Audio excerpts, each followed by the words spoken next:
लद्दाख इन दिनों मीडिया की सुर्खियां बना हुआ है। वजह है 24 सितंबर को लेह में हुई भीषण हिंसा, 4 लोगों की मौत, 70 से ज्यादा लोग घायल और एक्टिविस्ट सोनम वांगचुक की गिरफ्तारी। लद्दाख को छठी अनुसूची में शामिल करने, राज्य का दर्जा देने और लद्दाख क्षेत्र के संवेदनशील इकोसिस्टम की सुरक्षा की मांग को लेकर हुए विरोध प्रदर्शन के दौरान 24 सितंबर को लेह में भीषण हिंसा हुई थी। बुधवार को उनकी भूख हड़ताल सभा से गुस्साए युवा अचानक भड़क गए। उन्होंने स्थानीय बीजेपी दफ्तर और पुलिस बल पर हमला बोल दिया। हालात बेकाबू होने पर सुरक्षा बलों ने पहले आंसू गैस के गोले छोड़े, फिर लाठीचार्ज किया और उसके बाद मजबूरन उन्हें फायरिंग भी करनी पड़ी। लेह में हुई इस एक घटना ने सोनम वांगचुक को सवालों के घेरे में खड़ा कर दिया। उनकी हीरो वाली छवि विलन में तब्दील हो गई। दरअसल सरकार का आरोप है कि युवाओं को उकसाने का काम सोनम वांगचुक ने किया। सोनम वांगचुक के नेतृत्व में ही लेह में लंबे समय से आंदोलन चल रहा है। लेह पुलिस के मुताबिक 24 सितंबर को प्रदर्शनकारियों को हिंसा के लिए उकसाने के आरोप में सोनम वांगचुक के खिलाफ कई एफआईआर दर्ज हुई, जिसके बाद उनको गिरफ्तार किया गया। लेह में हुई हिंसा के बाद विरोध प्रदर्शन का नेतृत्व कर रहे सोनम वांगचुक को जोधपुर सेंट्रल जेल में शिफ्ट कर दिया गया है। शुक्रवार देर रात उनको जोधपुर लाया गया। यहां पर उनको कड़ी सुरक्षा में रखा गया है। सूत्रों के मुताबिक जेल प्रशासन ने उनकी सुरक्षा के लिए अतिरिक्त इंतजाम भी किए हैं। वैसे तो सोनम वांगचुक किसी पहचान के मोहताज नहीं है, लेकिन लद्दाख में हुई हिंसा के बाद वो देश भर में एक बार फिर सुर्खियों में आ गए हैं। इसलिए आइए एक बार जानते हैं कि कौन है सोनम वांगचुक। सोनम वांगचुक लद्दाख के एक जाने माने पर्यावरण कार्यकर्ता होने के साथ ही एक इंजीनियर, शिक्षक दोनों हैं। उन्होंने एनआईटी श्रीनगर से मैकेनिकल इंजीनियरिंग करने के बाद शिक्षा और पर्यावरण संरक्षण के क्षेत्र में काम करना शुरू किया। 3 इडियट्स फिल्म भी उनके कारनामों पर ही आधारित है। ये जानकर आपको हैरानी होगी। वांगचुक लेह एपेक्स बॉडी यानी LAB के वरिष्ठ सदस्य भी हैं। LAB कारगिल डेमोक्रेटिक्स अलायंस के साथ मिलकर पिछले 5 सालों से लद्दाख को छठी अनुसूची में शामिल करने और राज्य के दर्जे के लिए आंदोलन चला रही है। अब यहाँ एक बड़ा सवाल है कि सोनम वांगचुक की मांग क्या है। आपको बता दें कि सोनम वांगचुक की पर्यावरण संरक्षण में अहम भूमिका रही है। उनके इसी कार्य ने उनको वैश्विक मंचों पर पहचान दिलाई। वो जलवायु परिवर्तन के मुद्दे को अंतर्राष्ट्रीय मंचों पर भी उठाते रहे हैं। लद्दाख को पूर्ण राज्य का दर्जा दिए जाने और उसे छठी अनुसूची में शामिल करने वाली मांग को लेकर वो कई बार अनशन कर चुके हैं। वो हमेशा ये कहते हैं कि उनका ये संघर्ष लद्दाख की सांस्कृतिक पहचान और पर्यावरण को सहेजने के लिए है। वो लद्दाख को आत्मनिर्भर बनाने की बात कहते रहे हैं। तो फिर यहाँ बड़ा सवाल उठता है कि आखिर 24 सितंबर को लेह में हिंसा कैसे हो गई, क्या हुआ था तब। दरअसल लद्दाख को छठी अनुसूची में शामिल करने, राज्य का दर्जा देने और लद्दाख क्षेत्र के संवेदनशील इकोसिस्टम की सुरक्षा की मांग को लेकर 24 सितंबर को जमकर हिंसा हो गई थी। हालात इतने बेकाबू हो गए थे कि सुरक्षा बलों को मजबूरन आंसू गैस के गोले छोड़ने पड़े और लाठीचार्ज और फायरिंग भी करनी पड़ गई। इस दौरान 4 प्रदर्शनकारी मारे भी गए और 70 घायल हुए। कानून व्यवस्था बहाल करने के लिए लेह में कर्फ्यू भी लगाना पड़ गया था। हालांकि गिरफ्तारी से ठीक एक दिन पहले एनडीटीवी इंडिया से बातचीत करते हुए सोनम वांगचुक ने अपने ऊपर लगाए गए आरोपों से पल्ला झाड़ा था। उन्होंने अपनी गिरफ्तारी की भी आशंका जताई थी। उन्होंने क्या कुछ कहा था, आप एक बार खुद सुनिए उनका पूरा इंटरव्यू। इस वक्त हमारे साथ लद्दाख के सबसे जाने माने चेहरे और मशहूर इंजीनियर, एनवायरमेंटलिस्ट सोनम वांगचुक साहब जुड़ रहे हैं। सोनम सर, एनडीटीवी इंडिया से बातचीत करने के लिए आपका बहुत बहुत धन्यवाद। लेकिन आज हम जिस मोड़ पर बात कर रहे हैं, बड़ा अफसोस का दिन है। 4 लोगों की मृत्यु हुई है कल जो प्रोटेस्ट हुए थे। सबसे पहले मैं जानना चाहूंगा कि क्या हुआ थी पूरी घटना, क्यों ये 4 लोगों की जान चली गई। जी, तो जाने तो कल गई, जो कि बहुत ही दर्दनाक था, मगर इसकी शुरुआत परसों हुई। अगर प्रत्यक्ष कारण देखें तो परसों जहां हम अनशन पे थे, 14वां दिन था और वहां पर एक वृद्ध पुरुष और एक वृद्ध महिला, वो दोनों नाजुक हालत में अस्पताल ले जाया गए और इस पे लोगों को बहुत बहुत शौक लगा कि अब धीरे धीरे लोगों की जानें जानने लगेंगी।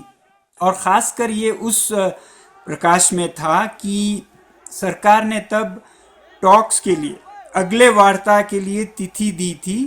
तारीख मगर वो तारीख थी 6 अक्टूबर, जो कि 16 दिन दूर था जब ये घोषणा की गई।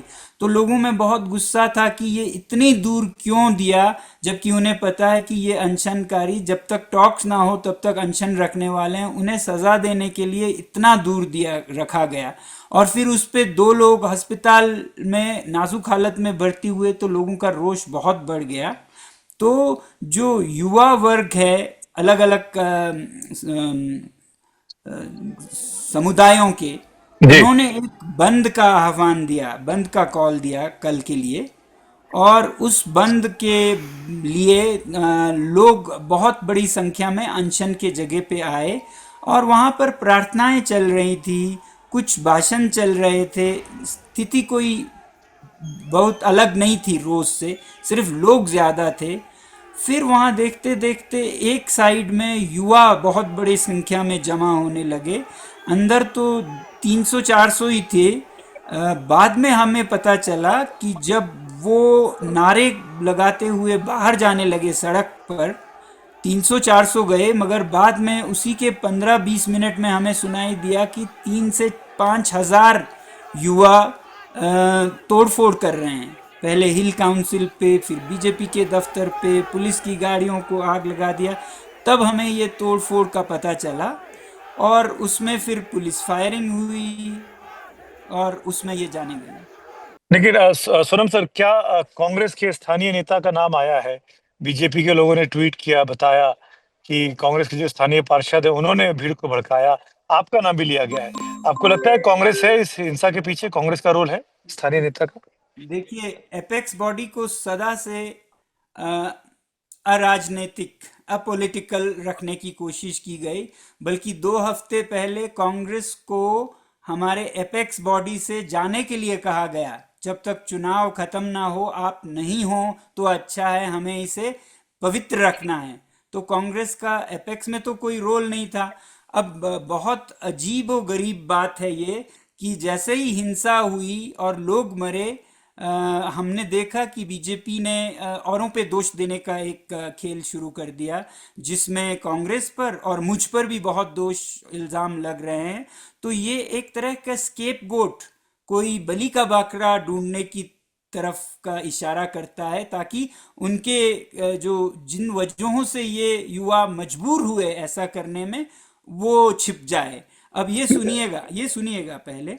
ये जो आपको तस्वीरें फ्लैश की गई बीजेपी के प्रवक्ता ने कल, कि ये देखिए कांग्रेस के अपर लेक के वार्ड के काउंसिलर खुद लीड कर रहे हैं। अब आपको यकीन होगा कि आज ये पता चलता है कि वो थे ही नहीं। किसी और की तस्वीर को जो उनसे मिलती जुलती थी, उनको दिखाकर वो ये बोल रहे थे कि बीजेपी के काउंसिलर इसमें खुद अगुवाई कर रहे हैं। तो मुझे लगता है उन्हें देश से माफ़ी मांगनी चाहिए, अगर वो सच में अपनी गलती समझते हैं तो। किसी और को ये करके लोगों को ये भ्रम में रखना कि ये किसी पार्टी ने कराया, ये अच्छी बात नहीं। पर सोनम सर, आप पर इल्जाम है कि आपके भड़काऊ बयानों ने युवाओं में गुस्सा भरा। आप अरब स्प्रिंग की बात कर रहे थे, आप नेपाल की तरह जेन जी के प्रोटेस्ट की बात कर रहे थे। आप जैसे सीजन्ड आदमी पर इतना गंभीर इल्जाम आधिकारिक तौर पर गृह मंत्रालय की प्रेस रिलीज में लगा है, आपने पढ़ी होगी वो। ये मुझे बचकाना सा लगा कि यहाँ लोगों की मौतें हुई हैं और हम इल्ज़ाम इल्ज़ाम खेल रहे हैं, ब्लेम गेम खेल रहे हैं। मतलब यहाँ हमारे आंसू नहीं सूखे हैं, इतने गम का वक्त है, और हम उसने किया इसने किया इसमें जा रहे हैं। ये चतुराई है, क्लेवरनेस है, ये विजडम नहीं है। आज हमें विजडम की ज़रूरत है कि हम बैठ के मसले के जड़ को हल करें, ना कि ऐसे औरों पे इल्ज़ाम लगाकर युवा पीढ़ी में और भी गुस्सा बढ़े उनकी। तो मुझ पर जो इल्ज़ाम लग रहे हैं उनका कोई बुनियाद नहीं है। जो ये आपको अरब स्प्रिंग की बात आप कर रहे हैं, ये कोई 6-7 महीने पहले किसी पॉडकास्ट में मैंने लद्दाखी में कुछ जिक्र किया था कि अगर जान जाती है तो मेरी जाए, अकेले की जाए, इतने लोगों की आगे चलकर जा सकती है अगर ये भड़का, जैसे कल भड़का। तो मैं कह रहा था या तो मैं इस मकसद के लिए, कॉज के लिए भूखा मर जाऊंगा या जल के भी मर जाऊं। तो उस तरह का एक मेंशन था, जिक्र था, जिसको वो निकाल के खंगाल के लाए हैं। दूसरी बात, जो जेनजी की बात है, नॉर्मली मैं कभी बोलता नहीं हूं, मगर ये युवा खुद को जेनजी बोलते हैं, तो शायद इसलिए मेरे जुबान पे आया। और आना कोई गलत बात भी नहीं है, मुझे समझ नहीं आता है जेनजी शब्द इतना डरावना क्यों हो गया है भारत में। कल तक हम सब यूज करते थे। तो कल वैसे ही मैं जब अपडेट दे रहा था, ये होने से पहले नहीं है कि मैंने उस वर्ड से उकसाया, ये होने के बाद मैं दुख व्यक्त कर रहा था कि ये बहुत ही निंदनीय है। मैंने ये शब्द यूज किया, निंदनीय है। बहुत दुख की बात है कि आज हम हार गए। और फिर बता रहा था कि कैसे अचानक आउट ऑफ द ब्लू हजारों की संख्या में युवा निकल के आ गए, मानो जैसे कोई जेंजी रेवोल्यूशन हो रहा है। तो ऐसा एक जिक्र आया, वो तिनके का सहारा ढूंढ के खुद को बचा रहे हैं। मुझे ये अच्छा नहीं लगा। एक एक बड़े देश का गृह मंत्रालय एक छोटे से आदमी पर सारा दोष मढ़कर खुद को साफ दिखाए, ऐसा तो, आदरणीय नहीं लगता। सोनम वांगचुक जी, प्रेस रिलीज जो आई है उसमें पेज 2 का जो 8वां नंबर पॉइंट है उसमें साफ साफ लिखा है कि भड़काऊ बयानों के माध्यम से आपने भीड़ को उकसाया। इसी तरीके से उसके पहले का एक पॉइंट है उसमें लिखा हुआ है कि कल की तारीख में मतलब 24 सितंबर 11:30 बजे उनके भड़काऊ भाषण से जब पब्लिक में गुस्सा हुआ, ये आपको लग रहा है कि आपको अरेस्ट किया जाएगा, आपको अरेस्ट करने का डर है? नहीं, ये अरेस्ट करने का सिलसिला कल का नहीं है, ये तो कल आखिरी कड़ी थी। ये 1.5 महीने पहले शुरू हो चुका है जनाब, आपको समझना होगा। क्योंकि अभी हिल काउंसिल के चुनाव आने वाले हैं, जिसमें हमारी आवाज़ लोगों के साथ मिलके हम कह रहे थे कि पिछले चुनाव का आप वादा पूरा कीजिए, 6वें शेड्यूल आपने देने का वादा किया है। तो उसके बाद चुनाव से ठीक 2 महीने पहले मुझको बताया जाता है कि आप पर एक एफआईआर है सेडिशन का, मेरी आवाज़ बंद करने या डराने के लिए। उसके बाद बताया जाता है एक नोटिस है कि आपकी ज़मीनें जो आपके विद्यालय के हैं वो वापस लिया जाएगा। फिर सीबीआई के इंक्वायरीज होंगे, फिर इनकम टैक्स, ये सब हो रहा है आजकल। तो ये नया बात नहीं है। मुझे जेल जाने की तैयारी 1.5 महीने से हो रही है और मैं बिल्कुल तैयार हूँ, मैं बिल्कुल तैयार हूँ, क्योंकि मैं सोचता हूँ अगर इस देश को सिर्फ इसी तरीके से समझ आए कि इस देश में हो क्या रहा है, तो वो नज़ारा भी देख ले कि आज वो आदमी जिसने आज तक अंतर्राष्ट्रीय पुरस्कार, राष्ट्रीय पुरस्कार 30 के करीब लिए, 10 के करीब तो ऑनररी डॉक्टरेट्स लिए, 8, तो उसे अचानक 2 महीनों में इतने सारे इल्जाम कहाँ से आ गए। अब मुझे सूत्रों से पता चला, काफ़ी रिलायबल, कि मुझ पे पब्लिक सेफ्टी एक्ट का जो काला कानून है वो लगाने की तैयारी हो रही है, ताकि बिना जांच के, बिना बेल के 2 साल वो जेल में रख सके।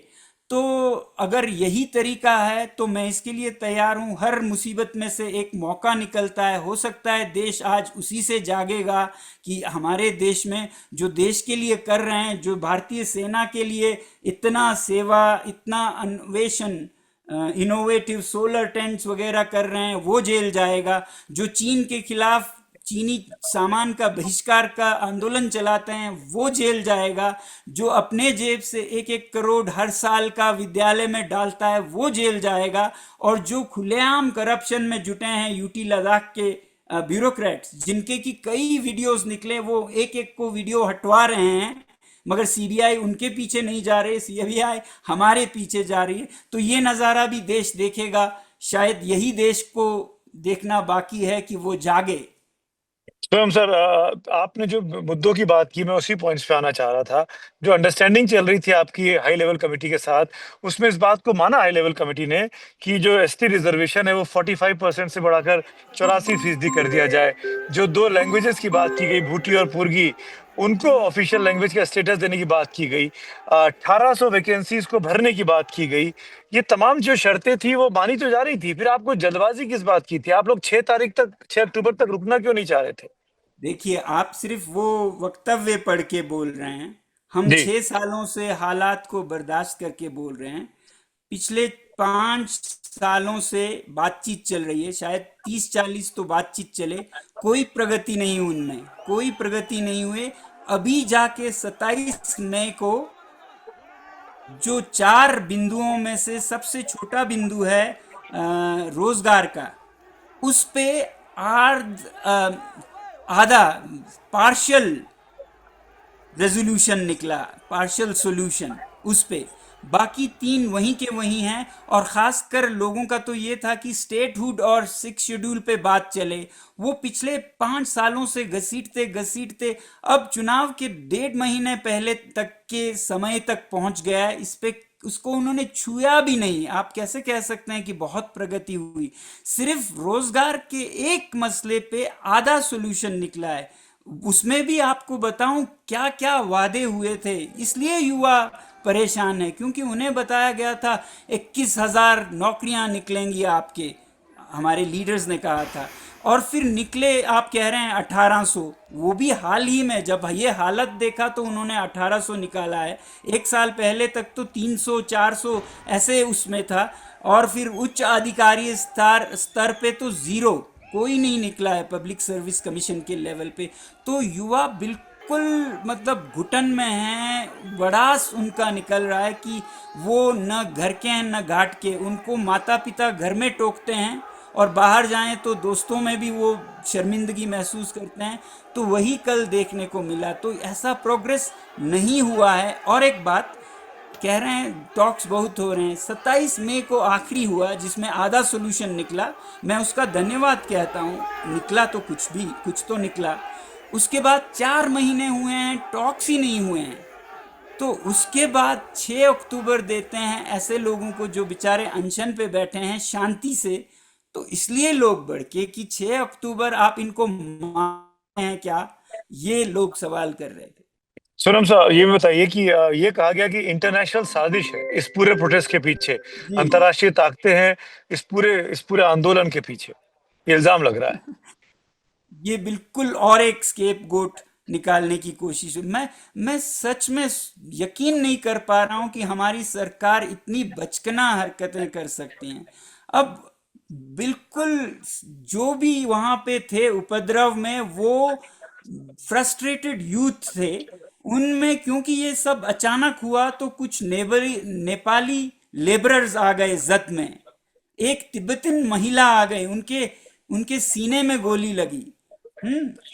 और कोई डोडा का मजदूर आया है, वो जिंदा हैं, उनसे पूछ सकते हैं आप ऐसे क्यों आप बातों को मोड़ दे रहे हैं जैसे कि कोई फॉरेन हैंड हो। ये नेपाली यहाँ मजदूरी करने आते हैं, यहाँ लद्दाख में कोई बड़े वो नहीं आते हैं, छोटे मजदूर आते हैं, ज्यादा से ज्यादा वेटर्स आते हैं। वो अस्पताल में आप उनसे इंटरव्यू कर सकते हैं, वो क्या साजिश लेके आए या बेचारे कुछ रोजी कमाने के लिए आए। तो ये करना बहुत दुख, मुझे इस हादसे के दुख से भी ज्यादा या उसके ऊपर ये दुख देखना पड़ रहा है कि हमारा देश कैसे बर्ताव कर रहा है।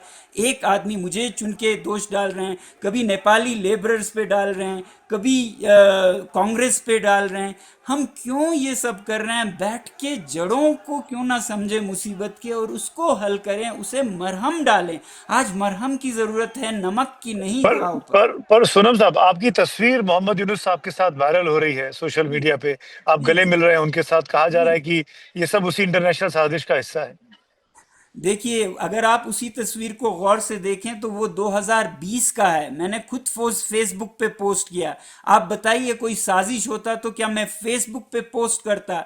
और आपको मैं सर पे हाथ, दिल पे हाथ रख के पूछूंगा, आप अगर 2020 के मोहम्मद यूनुस साहब से मिलते तो क्या हाथ या गले नहीं मिलते? तब तो वो एक बहुत सम्मानित नोबेल पुरस्कार विजेता अर्थशास्त्री, जिन्होंने गांव में क्रांति लाया आर्थिक, उस तरह से जाने जाते थे। मैं चाहता था ऐसी आर्थिक क्रांति हमारे गांव में भी आए। तो मुझे वो मुझसे मिलने आए या मिले तो मुझे बहुत खुशी हुई। मैं तो गले हर आदमी से मिलता हूं। अब हमारे प्रधानमंत्री कहीं जाएं और यूनुस साहब से गले मिला हुआ उनका भी तो फोटो होगा, तो क्या वो देशद्रोही हो गए? शी जिनपिंग से वो गले मिल रहे हैं। लद्दाख के लोग बहुत नाराज हैं कि आप दुश्मन के गोद में फिर क्यों चले गए।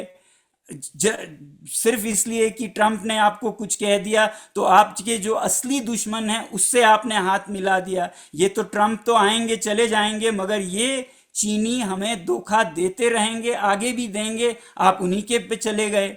मैं उनको दोष नहीं दूंगा, उनकी शायद मजबूरी होगी, मगर लद्दाख के लोग बिल्कुल खुश नहीं हैं इससे कि वो चीन के पास गए। तो एक हम आखिरी सवाल, ही तो नहीं कहेंगे ना। एक आखिरी मुद्दा और सोनम साहब, और वो ये कि इस पूरी कंट्रोवर्सी में ये समझ में आ रहा है कि आपको लद्दाख को पूर्ण राज्य का दर्जा चाहिए, वो सबसे कोर डिमांड है। पर सरकार, आपको क्यों लगता है कि इस पर बात नहीं कर रही है? देखिए, इससे हम सब हैरान हैं। एक तो राज्य के यानी कि डेमोक्रेसी के, दूसरा सिक्स शेड्यूल जिसमें ज़मीन और कस्टम्स कल्चर सबका संरक्षण होता है। और जब 2019-20 में उन्होंने वादा किया तो मेरा तो मानना है कि तब उनका सोच और हृदय सही जगह पे था, their heart was in the right place तब। मगर हम अभी ये सब सोचते हैं कि उसके बीच में कॉरपोरेट्स का बहुत दबाव आया सरकार पर कि आप इनको ये हक कैसे दे सकते हैं ज़मीन का। फिर हम कहाँ जाएंगे, हमें तो इतना ज़्यादा ज़मीन यहाँ चाहिए। और फिर वो सच में दिखने लगा। अभी सैकड़ों हजारों एकड़ यानी कि 150 स्क्वायर किलोमीटर के चरागे, प्राइम पास्चर फॉर पश्मीना, वो कॉरपोरेट्स को, सोलर एनर्जी कंपनीज को दिया जा रहा है। तो ऐसे जब स्टेक पे हों तो आप शायद नहीं देना चाहेंगे। मुझे ये दर्द हो रहा है कि आप कंपनी के लिए कंट्री को ताक रख रहे हैं, क्योंकि लद्दाख के लोग इस देश को हर युद्ध में बचाते आए हैं, तो इनको आप नकार रहे हैं एक कंपनी को फायदा देने के लिए। तो जब मैं ये बोलता हूं तो वो शायद और भड़क कर मुझ पे 10 दोष और एलिगेशंस और जेल वगैरह कराएंगे, करते रहें। मगर मैं देश की सिस्टम को बचाना चाहूँगा अपने तरीके से, कि जो आपने लोकतंत्र का वादा किया, संरक्षण का वादा किया, वो आपको पूरा करना चाहिए। इस तरह से किसी पे दोष डाल के उसे जेल कर देंगे, इससे बात खत्म नहीं होगी और 10 गुना बढ़ेगा। आपको आवाज आ रही है? एक आखिरी मुद्दा और, जी। जिस तरह की खटास बीते 24 घंटों में हो गई है आपके बीच में और सरकार के बीच में, आपका नाम लेके प्रेस रिलीज आई, मेरा सवाल थोड़ा हाइपोथेटिकल है, पर मैं चाहूंगा आप जवाब जरूर दें। अगर आज भी आपको बातचीत के लिए बुलाए सरकार, अगर आपको एलजी साहब बुलाए, कविंद्र गुप्ता साहब, या गृह मंत्रालय बुलाए, तो आप बातचीत करना चाहेंगे? आप या अभी भी नाराज हैं, रुष्ट हैं? मेरी ज़िंदगी में एक खूबी कहिए, खासियत कहिए, मैं कभी पीछे के चीज़ों को बैगेज उठा के नहीं चलता हूँ। मैंने कभी किसी से दुश्मनी नहीं पाला है, चाहे जितना भी मेरा बुरा सोचा हो। आप कल बुलाएं, मैं कल आऊँगा, मैं गले मिल सकता हूँ, मुझे कोई ऐसा नहीं है। बस इतना है कि हम पुरानी बात को भूल के आगे चलने पर, आगे की तरफ देखें, क्योंकि इस देश को तो आगे बढ़ना है ना। पीछे तो हमें गड़े मुर्दे मिलेंगे, उनको खोद के हमें कुछ नहीं मिलेगा। तो ये दिलदारी और ये खुला दिमाग सब में होना चाहिए कि हम ऐसे कालीन के नीचे मुद्दों को छुपाकर इस घाव को और अ, फैलने न दें जो युवाओं में है। इसे हम मिल के सुलझाएं, बैठ के सुलझाएं। मैं किसी भी दिन जाने को तैयार हूं, मगर वो जहाँ तक मुझे मालूम है नहीं चाहते हैं कि मैं एपेक्स बॉडी में आऊं। एक तरीका उनका मुझे अरेस्ट करने का और ये एलिगेशंस का ये था, तरीका नहीं, एक ज़रूरत उनकी, क्योंकि वो नहीं चाहते थे कि टॉक्स में मैं आऊं। हालांकि एपेक्स बॉडी ने रेजोल्यूशन लिखकर ये पास किया कि टॉक्स में सोनम वांगचुक जाएंगे, मगर वहां से वो बोलने लगे ये नहीं हो सकते। एपेक्स बॉडी बोलती है कि आप डिक्टेट नहीं कर सकते हैं कौन टॉक्स में हो, टॉक्स कीजिए, हम अपने साथियों को लाएंगे। मगर वो डिक्टेट कर रहे हैं कि सोनम वांगचुक नहीं हो। तो इसलिए एलिगेशंस डाल रहे हैं ताकि मैं बिजी हो जाऊं, या मैं घुटनों पे आके मैं टॉक्स में भी नहीं आऊंगा, मैं आप जैसा कहेंगे वही करूंगा, मुझे माफ कर दीजिए। ऐसा सोनम वांगचुक के फितरत में नहीं है। वो सर उठा के जिया है और हमेशा जिएगा। मगर दिल खुला है, दिल बड़ा है, किसी से भी गले मिलने के लिए वो तैयार है। चलिए सोनम साहब, शुक्रिया इस बातचीत के लिए। Thank you so much. जय हिंद।